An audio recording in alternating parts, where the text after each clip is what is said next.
My dear students, welcome to PRC foundation. দেখো, এই ন্যারেশনটি কিন্তু তোমার দিনাজপুর বোর্ড 2024 সালে এসেছিল। তো ডাইরেক্ট স্পিচকে ইনডাইরেক্ট করতে হলে মাই ডিয়ার স্টুডেন্ট তোমাদেরকে 4 জায়গায় পরিবর্তন করতে হবে। প্রথমে হচ্ছে রিপোর্টিং ভার্বের জায়গাতে পরিবর্তন করতে হবে। এরপরে হচ্ছে ইনভার্টেড কমার জায়গা, ইনভার্টেড কমা। এরপরে হচ্ছে পার্সন। এরপর হচ্ছে ভার্বের জায়গা। এই 4 জায়গায় তোমাকে পরিবর্তন করতে হবে। আর এই পরিবর্তনগুলো কিভাবে হয় সেটার জন্য ন্যারেশনের প্লে লিস্টে যাও, সেখানে নিয়ম দেওয়া আছে, মজা করে সেটা দেখে নাও। তাহলে আর ন্যারেশন নিয়ে কোনো প্রবলেম থাকবে না। তো এরপরে মানে শুরু করার আগে তোমাকে সুন্দরভাবে পড়ে আগে সাবজেক্ট এবং অবজেক্ট এই দুইটা নির্ণয় করে নিতে হবে। সাবজেক্ট এবং অবজেক্ট নির্ণয় করে নিতে হবে। তাহলে দেখো এখানে কি বলছে। The class teacher said to the students, শিক্ষার্থীদের বলল, do you like to go for study tour. Do you like to go, তোমরা কি যেতে চাও? ফর স্টাডি ট্যুর, শিক্ষা সফরের জন্য। স্টাডি ট্যুর মিনস শিক্ষা সফর। তার মানে টিচার এবং স্টুডেন্টের মধ্যে কথা হচ্ছে। খুবই সহজ হয়ে গেল বিষয়টা। টিচার যখন বলবে তখন স্টুডেন্টের অবজেক্ট হবে, স্টুডেন্ট যখন বলবে তখন টিচার অবজেক্ট হবে। কেন সাবজেক্ট এবং অবজেক্ট নির্ণয় করতে হবে? কারণ এই যে পার্সনের জায়গা আছে না, এই পার্সনের জায়গাটা পরিবর্তন করার জন্য। ঠিক আছে, পার্সনের জায়গায় পরিবর্তন করার জন্য সাবজেক্ট এবং অবজেক্ট নির্ণয় করতে হয়। বলছে ইয়াস, জি হ্যাঁ, সেড অল দ্য স্টুডেন্টস, সকল শিক্ষার্থীরা বলল। দেন হি সেড, হি বলতে এখানে টিচার, যে তখন তিনি বললেন মানে শিক্ষক বললেন, টেক পারমিশন, অনুমতি নাও, অফ ইউর প্যারেন্টস, তোমার পিতামাতাদের অনুমতি নাও। One of the students said, one of the পরে সবসময় নাউনের প্লুরাল ফর্ম ব্যবহার হয়, আর ওয়ান অফ দ্য মানে অনেকগুলোর মধ্যে একটি। তাহলে এখানে কি বলা হচ্ছে? ওয়ান অফ দ্য স্টুডেন্টস, একজন শিক্ষার্থী, মানে ক্লাসে তো অনেক শিক্ষার্থী আছে, তার মধ্যে একজন সেড বলল, let us go to Cox's বাজার, যে চলেন কক্সেস বাজার যাই। দ্য প্রিন্সিপাল সেড, এবার প্রিন্সিপাল বলছে, মে your journey be safe and sound. দেখো এটা এটা optative sentence. May your journey be safe and sound, মানে তোমাদের যাত্রা, ইউর জার্নি তোমাদের যাত্রা, বি হোক safe and sound. Safe and sound মানে হচ্ছে নিরাপদ হোক, তার মানে দোয়া করছে। Optative sentence, right? Optative sentence সাধারণত কম পাওয়া যায়। তো আমরা সাবজেক্ট এবং অবজেক্ট নির্ণয় করে নিলাম। তো এখন আমরা অ্যান্সারটা করি। তাহলে দেখো কি হচ্ছে। প্রথম সেন্টেন্সটা কি? Interrogative sentence. তো প্রথম পরিবর্তন আমাদের কোথায় হবে? রিপোর্টিং ভার্বের জায়গায়। ইন্টারোগেটিভ সেন্টেন্স হলে রিপোর্টিং ভার্ব কি হয়? অ্যাক্সড। ওকে, রিপোর্টিং ভার্ব আক্সড হয়। তুমি আক্সডটাকে অ্যাক্সড হিসেবে প্রনাউন্সিয়েট করতে পারো। ঠিক আছে, তো কি হচ্ছে? দ্য ক্লাস টিচার অ্যাক্সড দ্য স্টুডেন্টস, শিক্ষার্থীদেরকে জিজ্ঞাসা করলো। এবার ইন্টারোগেটিভ সেন্টেন্সে যদি ডাব্লিউএস দিয়ে শুরু না হয় তাহলে ইনভার্টেড কমা তুলে দিয়ে ইফ বা ওয়েদার। তো ইনভার্টেড কমা তুলে দিই, দিয়ে এখানে ইফ ব্যবহার করি, ইফ। আর ইন্টারোগেটিভ সেন্টেন্সকে পরিবর্তন করার সময় অ্যাসার্টিভ করতে হবে। অ্যাসার্টিভের স্ট্রাকচার হচ্ছে subject plus verb plus extension. ঠিক আছে, তো এখানে কি সাবজেক্ট কি? ইউ। ইউ কি? Second person. সেকেন্ড পারসন থাকলে কি অনুযায়ী পরিবর্তন হবে? রিপোর্টিং ভার্বের অবজেক্ট অনুযায়ী। এখানে রিপোর্টিং ভার্বের অবজেক্ট হচ্ছে দ্য স্টুডেন্টস, শিক্ষার্থীরা। সো শিক্ষার্থী অনুযায়ী ইউটা যদি পরিবর্তন হয় তাহলে কি হবে? শিক্ষার্থী অনুযায়ী ইউটা পরিবর্তন হলে দে হয়ে যাবে, কারণ স্টুডেন্টস এটা হচ্ছে প্লুরাল। ওকে, প্লুরালের কারণে, প্লুরাল হলে কি হবে? ইউটা দে হয়ে গেল। এরপরে দেখো, ডু দ্বারা প্রশ্ন শুরু হয়েছে, তার মানে ভি ওয়ান আছে শুধু। তো ভি ওয়ান যদি থাকে ভার্বের, তাহলে ভি টু করে দিতে হবে রিপোর্টিং ভার্ব পাস্ট টেন্সে থাকলে। ঠিক আছে, আর এক্সটেনশনে সাধারণত কোনো পরিবর্তন হয় না যদি পার্সন না থাকে। যে if they like to go, go for for study tour. Study tour means শিক্ষা সফর। তো এরপরে কি বলছে? Yes said all the students.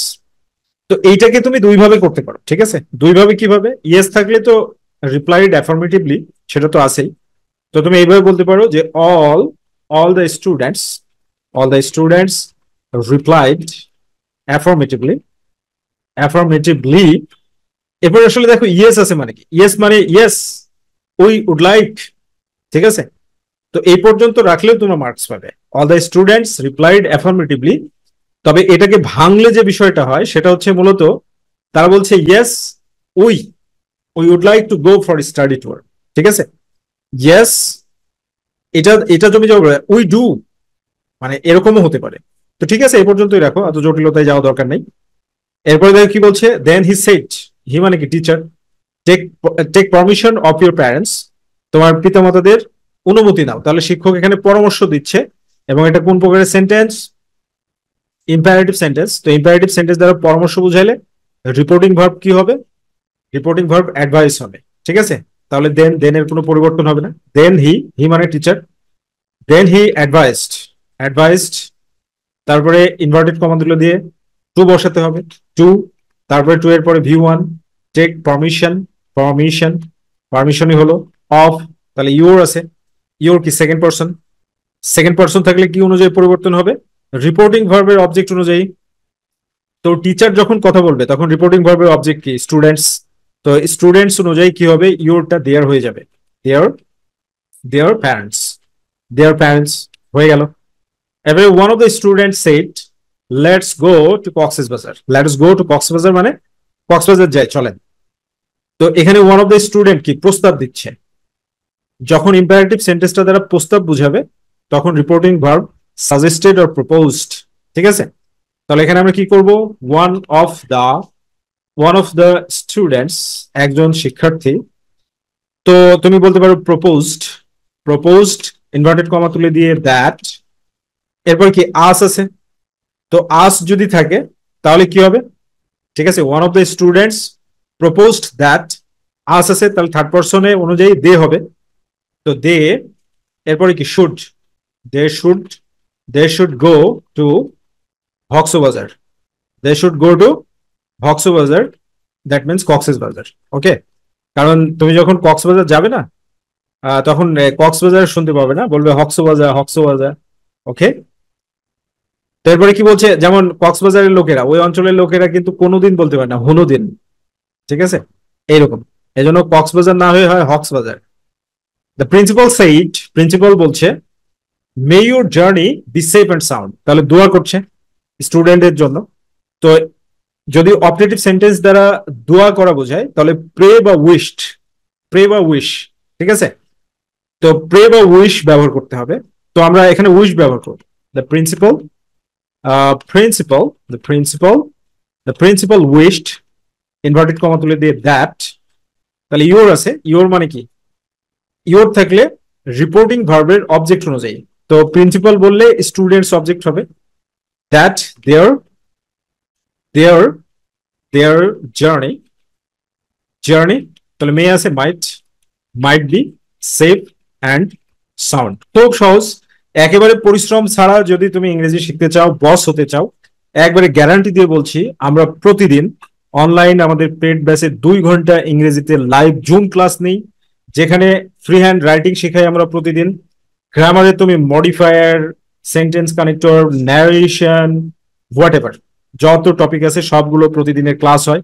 R second ইয়ারে যারা আছো তাদের ফার্স্ট ইয়ারের তোমার হচ্ছে যে ফার্স্ট পার্টের উপর ক্লাস হয়, 1 বছর চর্চা না করলে ভুলে যাবে, এই জন্য 2 দিন করে ক্লাস হয়। এবং তার সাথে বোনাস হচ্ছে অ্যাডমিশন টেস্ট।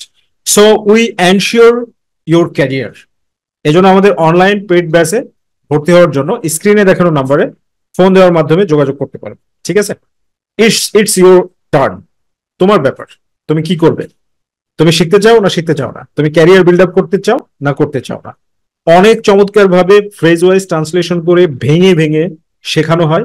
সপ্তাহে 5 দিন, শনি থেকে বুধবার পর্যন্ত ক্লাস হয়। ঠিক আছে, সন্ধ্যার পরে ক্লাস হয় শনিবার থেকে বুধবার পর্যন্ত। অ্যান্ড উই গ্যারান্টিড, যে আমরা তোমাকে নিশ্চয়তা দিচ্ছি, ইংরেজি তুমি শিখবেই প্রতি সপ্তাহে 10 ঘন্টা, মাসে 40 ঘন্টা। আর আমরা কোর্সটা কমপ্লিট করার পরে রিভিশন যে ব্যাচ আমাদের থাকে, সেটার জন্য তোমাকে এক্সট্রা কোনো পেমেন্ট দিতে হবে না। Okay, so thank you very much, be happy and successful.